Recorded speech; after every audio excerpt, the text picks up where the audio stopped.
அரசு சின்ன ஸ்டான்லி மருத்துவமனையில் ஆய்வு மேற்கொண்ட அமைச்சர்கள் கழிவறை சுகாதாரமின்றியும் கட்டிடங்கள் சிதிலம் அடைந்துள்ளதாக PWD அதிகாரிகளை கடிந்து கொண்டு உடனடியாக சீர் செய்ய வேண்டும் என உத்தரவிட்டனர். சென்னை தண்டையார்பேட்டை வைத்தியநாதன் தெருவில் செயல்பட்டு வரும் அரசு புறநகர் சின்ன ஸ்டான்லி மருத்துவமனையில் இன்று ஸ்டேட் பேங்க் ஆஃப் இந்தியா மற்றும் ஒர்க் போர்டு ஆகியோர் இணைந்து சுமார் 12 ரத்தம் சுத்திகரிக்கும் செய்யும் டயாலிசிஸ் செய்யும் இயந்திரங்கள் முதல் தவணையாக 6 கொடுக்கப்பட்டது. இதனை சுகாதாரத்துறை அமைச்சர் அருண்ராஜ் மற்றும் நிதித்துறை அமைச்சர் மரிய வில்சன் ஆகியோர் திறந்து வைத்தனர். பின்னர் மருத்துவமனை வளாகத்தை சுற்றி பார்த்து ஆய்வு செய்த அவர்கள் கழிவறை, மொட்டை மாடியில் மேல்தளம் ஆகியவற்றை ஆய்வு செய்து மொட்டை மாடி மேல் தளத்தில் உள்ள கொசுக்களை அகற்ற கோரி அதிகாரிகளுக்கு உத்தரவு விட்டனர். இதனைத் தொடர்ந்து நோயாளிகளுக்கு உணவு செய்யும் சமையல் அறைக்கு சென்ற அவர்கள் உணவு அருந்தி உணவின் தரத்தை ஆய்வு செய்தனர். இதனைத் தொடர்ந்து செய்தியாளர்களுக்கு பேட்டியளித்த சுகாதாரத்துறை அமைச்சர் அருண்ராஜ் மருத்துவமனையில் குறைகள் இருந்தால் PWD அதிகாரிகள் மீது கடுமையான நடவடிக்கை எடுக்கப்படும் என்று தெரிவித்தார். திரும்ப சொல்றது ஒண்ணுதான், தலைமை சரியா இருந்தா கண்டிப்பாக கீழ் இருக்கிற அனைத்து அதிகாரிகளும் சரி, ஊழியர்களும் சரி சரியா இருப்பாங்க. இப்பதான் படிப்படியா நாங்கள் எல்லாம் சரி செஞ்சுட்டு இருக்கோம். விரைவில் இந்த மாதிரி அனைத்து மருத்துவமனை மட்டுமல்ல, அனைத்து அரசு துறை சார்ந்த கட்டிடங்களும் சரி, நிர்வாகமும் சரி படிப்படியாக சீராகும். முன்னாள் பொதுப்பணித்துறை மற்றும் நெடுஞ்சாலைத்துறை அமைச்சர் ஏவா வேலுக்கு தொடர்புடைய இடங்களில் லஞ்ச ஒழிப்பு துறையினர் சோதனை நடத்தி வரும் நிலையில் அதன் தொடர்ச்சியாக கரூரிலும் சோதனை நடைபெற்று வருகிறது. கரூர் பழனியப்பா தெருவில் உள்ள அடுக்குமாடி குடியிருப்பில் வசித்து வரும் திமுக முன்னாள் அமைச்சர் செந்தில் பாலாஜியின் நெருங்கிய நண்பரும் அரசு ஒப்பந்ததாரருமான MC சங்கர் ஆனந்த் வீட்டிற்கு 2 வாகனங்களில் வந்த லஞ்ச ஒழிப்புத்துறை அதிகாரிகள் திடீர் சோதனையில் ஈடுபட்டனர். அதேபோல் சின்ன ஆண்டாங்கோயில் சாலையில் உள்ள பொதுப்பணித்துறை உதவி செயற்பொழியாளராக பணியாற்றி வரும் கார்த்திக் என்பவர் வீடு மற்றும் பள்ளப்பட்டி ஆசாத் நகர் பகுதியில் சென்னை பொதுப்பணித்துறை உதவி கோட்ட பொறியாளராக பணியாற்றும் ரபிக் என்பவர் வீட்டிலும் லஞ்ச ஒழிப்புத்துறை அதிகாரிகள் சோதனையில் ஈடுபட்டனர். திமுக தலைவர் இனி கூட்டணியே இல்லை என அறிவிக்க வேண்டும் என MK ஸ்டாலின் முன்னிலையில் ராசா வலியுறுத்தியுள்ளார். திருவாரூர் அருகே காட்டூரில் நடைபெற்ற முன்னாள் அமைச்சர் மதிவாணன் இல்ல திருமண விழாவில் கலந்து கொண்ட திமுக துணை பொதுச் செயலாளர் ராசா கூட்டணி குறித்து பேசினார். அப்போது மார்க்சிஸ்ட் கம்யூனிஸ்ட் கட்சியின் செயலர் திமுக கூட்டணியே இல்லை என பேசியிருந்த நிலையில் அதற்கு பதிலடி கொடுத்து பேசிய அவர் CPM திமுக கூட்டணியில் இல்லை என்றும் சொல்வதற்கு உரிமை உள்ளது, ஆனால் திமுக கூட்டணியே இல்லை என சொல்வதற்கு எந்த உரிமையும் இல்லை என சாடி பேசினார். மேலும் தொடர்ந்து பேசிய அவர் திமுக தலைவர் இனி கூட்டணியே இல்லை என அறிவிக்க வேண்டும் என்றும் அப்போதுதான் தமிழ்நாட்டை காக்க முடியும் என வலியுறுத்தினார்.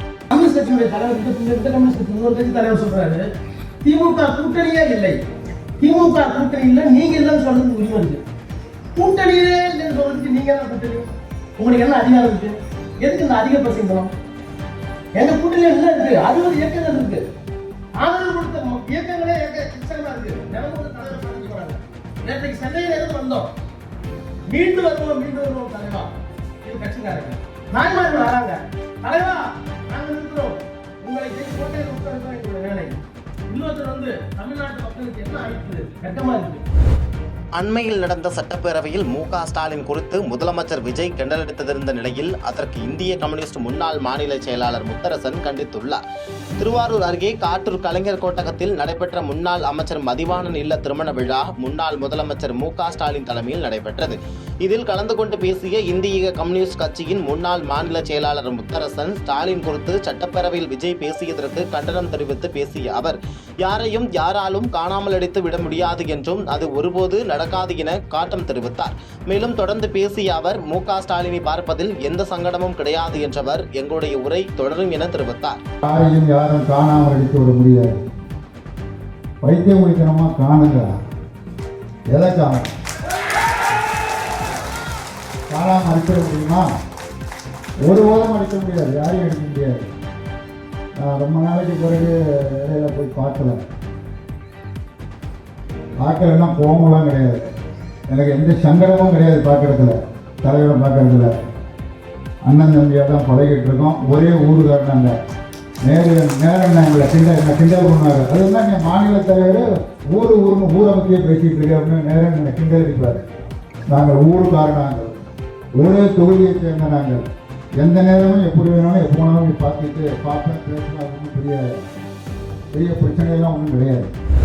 கடன் தொல்லை மற்றும் பணி நிரந்தரம் இல்லாத விரக்தியில் சென்னை மாநகராட்சி கொசு ஒழிப்பு பணியாளர் தூக்கிட்டு தற்கொலை செய்து கொண்ட சம்பவம் பெரும் சோகத்தை ஏற்படுத்தியுள்ளது. சென்னை மாநகராட்சி மண்டலம் 12க்கு உட்பட்ட 165வது வார்டில் கடந்த 15 வருடங்களாக மலேரியா மற்றும் கொசு தடுப்பு பணியாளராக சாமுவேல் என்பவர் ஒப்பந்த அடிப்படையில் பணியாற்றி வந்தார்.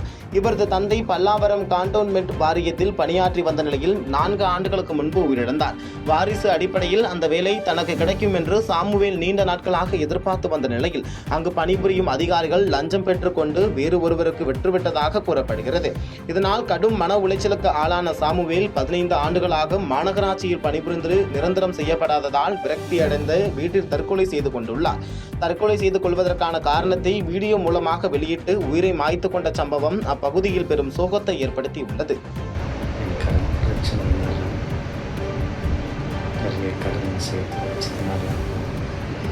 கடன்காரன் என்ன சூழ்ந்து கேட்கும்போது அதை செலுத்த முடியாத காரணத்தினால் நான் இறந்து போகிறேன்.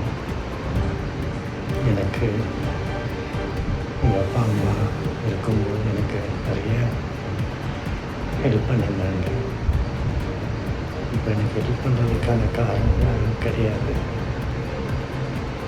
நிறைய பேர் ஹெல்ப் பண்ணாங்க, ஆனாலும் அவங்களுக்கும் செலுத்தணும் இல்லையா? இப்போ எனக்கு செலுத்துறதுக்கான காசு கொடுக்கறதுக்கும் யாரும் இல்லை. எனக்கு எங்கள் அப்பா வேலை இருந்ததுன்னா அந்த வேலையாவது நான் காப்பாற்றிட்டு கடனெல்லாம் நான் வச்சுருக்கேன். மேலும் மேலும் கடனால் என்னால் பொறுத்துக்க முடியல. எங்கள் அப்பா வேலை கண்ட்ரோல்மெண்ட்டில் என் வேலை இருக்குது. ஆனால் அந்த வேலை கொடுக்கறதுக்கான அவங்க இந்த பீட்டர் சாரும் சுப்பிரமணியன் சாரும் பாலகிருஷ்ணன் சாரும் அதை தடுக்கிறாங்க.